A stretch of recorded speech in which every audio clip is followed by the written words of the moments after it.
చిన్న సెంటెన్స్కి ఇంకొక word add చేసి చూద్దాం. కొన్ని వర్డ్స్ అనమాట ఇక్కడ రాసాను చూడండి.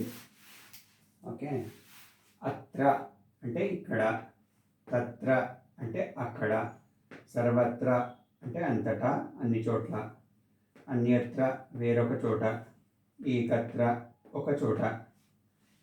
ఓకే, కుత్ర అంటే ఎక్కడ, కుత్ర అంటే ఎక్కడ. ఇది క్వశ్చన్ మార్క్. సో క్వశ్చన్ మార్క్తో స్టార్ట్ చేసి ఈ సెంటెన్సెస్ చూద్దాం మనం. నేను ఎక్కడున్నాను, అహం కుత్ర అస్మి, అహం కుత్ర అస్మి. అహం కుత్ర అస్మి అనొచ్చు, అహం అస్మి కుత్ర అని కూడా అనొచ్చు, కుత్ర అహం అస్మి అనొచ్చు, కుత్ర అస్మి అహం అని కూడా అనొచ్చు. So order of sentence important కాదు సంస్కృతంలో, అవసరం లేదు. మనకి ఇంగ్లీష్లో అంటే ఐఎమ్ హియర్ అనాలి. ఐఎమ్ హియర్ అనే బదులు I here I'm, I here I'm, I'm I here, I'm I here అని మళ్ళీ అది క్వశ్చన్ లాగా అయిపోతుంది. అంటే ఆర్డర్ చాలా ఇంపార్టెంట్ ఇంగ్లీష్లో.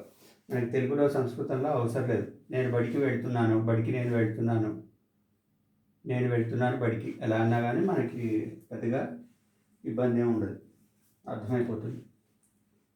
ఓకే, సో నేను ఉన్నాను, అహం అస్మి. నేను ఇక్కడ ఉన్నాను, అహం అత్ర అస్మి. ఓకే, నేను అక్కడ ఉన్నాను, అహం అహం తత్ర అస్మి. నేను అంతటా ఉన్నాను, అహం సర్వత్ర అస్మి. నేను వేరే చోటు ఉన్నాను, అహం అన్యత్ర అస్మి. నేను ఒక చోటు ఉన్నాను, అహం ఏకత్ర అస్మి. అహం కుత్ర అస్మి, నేను ఎక్కడున్నాను, నేను ఎక్కడున్నాను అంటే అహం కుత్ర అస్మి. అలాగే వేరే వాటికి కూడా మనం యూజ్ చేస్తాం. ఇప్పుడు నువ్వెక్కడున్నావు, త్వం కుత్ర అసి. చూడండి, ఇక్కడ అసి వచ్చింది, పైన అహం ఉన్నప్పుడు అస్మి వచ్చింది, ఇప్పుడు త్వం ఉన్నప్పుడు అసి వచ్చింది. త్వం కుత్ర అసి, అహం అత్ర అసి. సారీ, అహం త్వం కుత్ర అసి అంటే అహం అత్ర అస్మి అని వస్తుంది ఆన్సర్ అయితే కనుక. మామూలుగా మన సెంటెన్సెస్ చూసుకుంటే నువ్వు ఎక్కడున్నావు అంటే త్వం కుత్ర అసి, నువ్వు ఇక్కడున్నావు, త్వం అత్ర అసి, నువ్వు అక్కడున్నావు, త్వం తత్ర అసి, నువ్వు అంతటా ఉన్నావు, త్వం సర్వత్ర అసి, నువ్వు వేరే చోటు ఉన్నావు, త్వం అన్యత్ర అసి, నువ్వు ఒక చోటు ఉన్నావు, త్వం ఏకత్ర అసి, త్వం కుత్ర అసి మనం ఆల్రెడీ చూసాం. ఓకే, సో ఇలాగే సహ స, తత్, ఏష ఏష ఏతత్, వీటన్నిటి కూడా ప్రయోగించి చూడొచ్చు. కావాలంటే దీనికి కూడా చూద్దాం. సహసాకి ఇదేంటంటే అతడు, అతడు, ఇతడు, ఆమె, ఈమె, వీటికి తేడా. ఓకే, సో సహాకి చూద్దాం. అతడు ఎక్కడున్నాడు చెప్పండి, మీరు చెప్పండి. రైట్, సహ కుత్ర అస్తి, that is the sentence. Okay, అతడు ఇక్కడున్నాడు, సహ అత్ర అస్తి.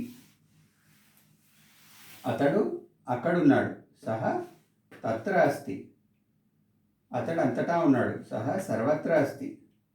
అతడు వేరే చోటు ఉన్నాడు, సహ అన్యత్ర అస్తి. అతడు ఒక చోటు ఉన్నాడు, సహ ఏకత్ర అస్తి. అలాగే నెక్స్ట్ విల్ కమ్ టు సా, ఆమె. ఆమె ఎక్కడుంది చెప్పండి, ట్రై చేయండి. Right, perfect. సా కుత్ర అస్తి, ఆమె ఇక్కడ ఉంది. చెప్పండి. సా అత్ర అస్తి, పర్ఫెక్ట్. ఆమె అక్కడ ఉంది, సా తత్ర అస్తి. ఆమె అంతటా ఉంది, సా సర్వత్ర అస్తి. ఆమె వేరే చోటు ఉంది, సా అన్యత్ర అస్తి. ఆమె ఒక చోటు ఉంది, సా ఏకత్ర అస్తి. ఓకే, అలాగే ఏష ఏష, తత్ ఏతత్ అన్నిటికీ వాడచ్చు. ఓకే, అది అక్కడ ఉంది, అది ఇక్కడ ఉంది, అది అంతటా ఉంది, అది ఒక చోటు ఉంది, అది వేరే చోటు ఉంది, అది ఎక్కడుంది అంటే తత్. తత్ కుత్ర అస్తి, తత్ అత్ర అస్తి, తత్ తత్ర అస్తి, తత్ సర్వత్ర అస్తి, తత్ అన్యత్ర అస్తి, తత్ ఏకత్ర అస్తి. ఓకే, ఇలా ఒక చిన్న సెంటెన్సెస్. ఇది ప్లేస్ని డిఫైన్ చేస్తుంది. అత్ర తత్ర సర్వత్ర అన్యత్ర ఏకత్ర కుత్ర. ఓకే, ఇంకా ఉన్నాయి వేరేవి. ప్రశ్న అంటే ఈ ప్లేస్ డిఫైన్ చేసే వాటిలో ఇవి బేసిక్ అన్నమాట, మనం రోజువారీ మాటలు. Okay, that's it.